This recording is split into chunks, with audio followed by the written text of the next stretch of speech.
नमस्कार दोस्तों, मगध ज्ञान केंद्र में आप सभी का स्वागत है। यहाँ सीजीएल 3-3-2020 के पूछे गए कुछ प्रश्न लेकर आए हैं मैथ्स का। तो कहता है A B and C can individually complete a piece of work in 24 days, 15 days and 12 days respectively. B and C started the work and worked for 3 days and left. The number of days required by A alone to complete the remaining work. Option है 11 दिन, 15.5 दिन, 18 दिन और 13/1/5 दिन।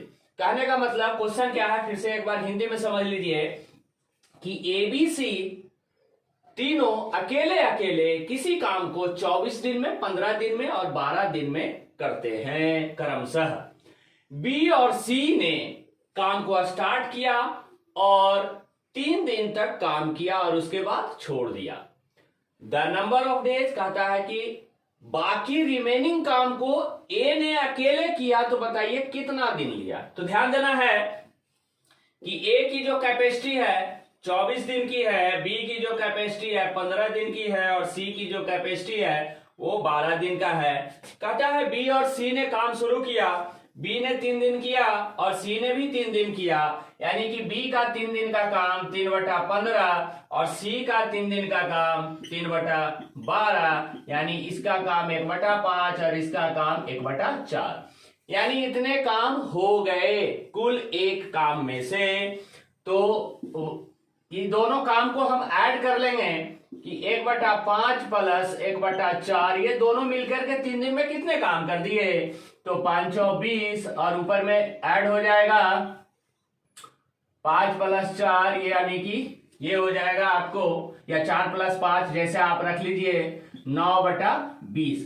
कहता है ये दोनों मिलकर के 9/20 काम को कर दिया। तो रिमेनिंग कितना काम रह गया, तो रिमेनिंग काम 1 - 9/20, ये आपका आ जाएगा 20 - 9/20 यानी 11/। अब कहता है 11/20 काम करने हैं ए को, 11/20 काम करना है ए को। तो अब क्या है, एक फॉर्मूला ध्यान रखिए कि नंबर ऑफ डेज जब निकालना है और काम और कैपेसिटी दिया हुआ है तो वर्क इनटू कैपेसिटी बना देते हैं, यानी वर्क इनटू टाइम, टाइम को ही कैपेसिटी कहते हैं। और यदि ये कंसेप्ट नहीं समझ में आ रहा तो टाइम एंड वर्क का कंसेप्ट जाकर के वीडियो देख लीजिए। तो ये आपका आ जाएगा डेज बराबर वर्क इनटू कैपेसिटी, तो 5 × 6 = 24, 5 × 20, यानी कि 66/5 हो जाएगा, यानी कि 13 × 65, 1/5, यानी 13/1/5, ये आपका ऑप्शन में है, ये आपका आंसर आ जाएगा। तो अगला क्वेश्चन है, ए shopkeeper marks the price of the article is in such a way that after allowing 28%, 28% discount he wants a gain of 12%. If the marked price is 224, then the cost price of the article is। कहता है क्या कि एक shopkeeper, एक दुकानदार है, 28% discount देना चाहता है, लेकिन वो 12% लाभ भी कमाना चाहता है। यदि कहता है कि मार्क एमआरपी जो लेवल लगाया 224, तो बताइए उसका कॉस्ट प्राइस क्या है। तो देखिए ये कई तरह से बनते हैं इसमें।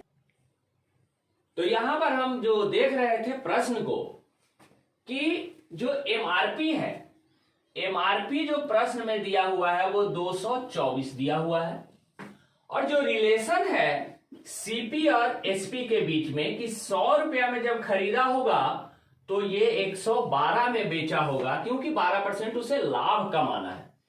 अब देखिए कह रहा है कि डिस्काउंट का जो दिया है रिलेशन, वो कि डिस्काउंट कहां से होता है, एमआरपी से। जब आप खरीदने जाते हैं सामान तो उस पे लेवल प्राइस यानी एमआरपी प्राइस देखते हैं और वहां से डिस्काउंट लेते हैं। तो डिस्काउंट यदि वो 100 होगा तो उसने कितना 28% डिस्काउंट दिया, यानी बच गया कितना, तो ये आ गया 72। इट मीन्स यदि हम ये दोनों से रिलेशन चलें, पहले हम ये दोनों का ले लिए थे, तो यानी 100 जो 12 हुआ वो 72 है, 112 है जो 72 है, तो बताइए 100 उसका क्या होगा। ये आपका आ गया अब एमआरपी। इतना तक क्लियर हो गया। अब देखिए ये जो एमआरपी दिया हुआ है 224 दिया हुआ है, तो एमआरपी का तुलना एमआरपी से कर देंगे और निकालना है कॉस्ट प्राइस, तो फिर इस कॉस्ट प्राइस को गुना कर देंगे। ये कंफ्यूजन में मत रहिए कि ये भी 100 ले लिए ये भी 100 ले लिए, ये नहीं सोचना है। यदि इसका प्रॉफिट एंड लॉस का कंसेप्ट में दिक्कत है तो कंसेप्ट के लिए वीडियो ऑलरेडी बना हुआ है, वहां जाकर के देखिए। तो यहां पर था क्या कि सीपी 100 है और प्रॉफिट 12, तो एसपी हो जाएगा 112। अब कहा कि यदि एमआरपी 100 है 28% डिस्काउंट दे दिया तो एमआरपी क्या हो जाएगा 72। अब हम इसके लिए ये तीनों को एक रिलेशन में लाने के लिए कि 112 यदि 72 है तो बताइए ये वाली 100 क्या होगा, तो इतना होगा। अब 112, 100 और ये तीनों एक रिलेशन में आ गया। अब इसकी तुलना कर देंगे इससे, यानी कि ये 224 है एमआरपी और यहां एमआरपी आ गया 112 इंटू 100, ये आ गया 72। और निकालने क्या कर रहा है, सीपी निकालने कर रहा है, तो सीपी से गुना कर देंगे। अब ये 72 को ऊपर लेकर के चले जाएंगे, ये आ जाएगा 72, ऊपर है 100, नीचे आ जाएगा 112 इंटू, ये काट लीजिए ये काट लीजिए, इससे 2 बार में कट गया 72, 2 दूना 4 और 7 दूना 14, ये आपका आ जाएगा 144। तो जैसा कि आप लोगों को पता होगा कि मगध ज्ञान केंद्र के लिए एक डिजिटल प्लेटफॉर्म आ चुका है, तो आप ऐप को डाउनलोड करें और रोज 1.5 घंटा क्लास आपको दिया जाएगा सुबह में। तो मगध ज्ञान केंद्र का जो ऐप का लिंक है इसके डिस्क्रिप्शन में दिया हुआ है, आप वहां जाएं और लाइव क्लास के लिए उसे डाउनलोड करें और फिर जुड़े रहें। तो अगला क्वेश्चन हम देखते हैं, a person sells an article at 10% below its cost price. बनाते चलेंगे साथ में कि एक आदमी जो है बेच देता है 10% कम में। मान लिया जाए कॉस्ट प्राइस उसका 100 है, तो वो बेच दिया कितना में, 90 में। Had he sold it for 332 मोर, यदि वो 332 रुपया ज्यादा में बेचता, इतना में तो बेचा ही है, कहता है ये 332 रुपया ज्यादा में बेचता तो he would have made a profit of 20%, तो उसे 20% की प्रॉफिट होता, यानी कि वो 120 में बेच पाता। What the original price of the article? अब कहता है original price of the article क्या है। तो देखिए ये हम बोले अभी कि ओरिजिनल प्राइस, लेकिन ओरिजिनल प्राइस के अनुसार से ऑप्शन नहीं दिए हुए हैं, ये दिया हुआ है ओरिजिनल सेलिंग प्राइस।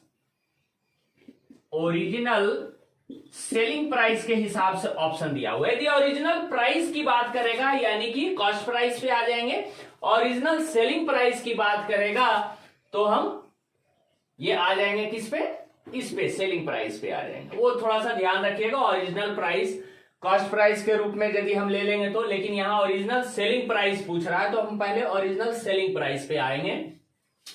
तो कहता है क्या, ध्यान देना है कि ये कितना का डिफरेंस है, यहां 332 का, और यहां कितने का डिफरेंस है 30 का। तो 332 का तुलना कर देंगे हम 30 से, और निकालने का था ओरिजिनल सेलिंग प्राइस, तो ओरिजिनल सेलिंग प्राइस के लिए हम 90 से गुना कर देंगे। इसको यदि हम काट कूट करेंगे आंसर आ जाएगा। यदि सीपी पूछ दे, कहेगा कि उसकी ओरिजिनल प्राइस क्या था, कॉस्ट प्राइस क्या था, तो वही काम करेंगे, 332 डिवाइडेड बाई 30 और इंटू कर देंगे हम 100। यदि इसको आप काट कूट करिएगा आपको आंसर आ जाएगा सीपी, और ये आ जाएगा ओरिजिनल एसपी। ओरिजिनल एसपी, ये आपको इस एसपी की बात करें तो 332 डिवाइडेड बाई 30 इंटू 120, तो ये आ जाएगा न्यू एसपी। ये ध्यान रखना है, एक ट्रिक है, दिए की तुलना दिए से कर लीजिए, जिसको निकालना है उसको गुना कर लीजिए। तो हम इसको जो निकालने कहा था, शून्य से शून्य काट दीजिए, 3 3 9, ये आपका आ जाएगा 32 3 96, 3 3 9 996, ये आपका आंसर आ जाएगा। तो ऐसे ही मगध ज्ञान केंद्र के साथ बने रहें, बीच बीच में हम जैसे जैसे टाइम मिलेगा हम क्वेश्चन लेकर के आते रहेंगे आप लोगों के लिए, और तैयारियां करते रहें प्रतियोगी परीक्षाओं का।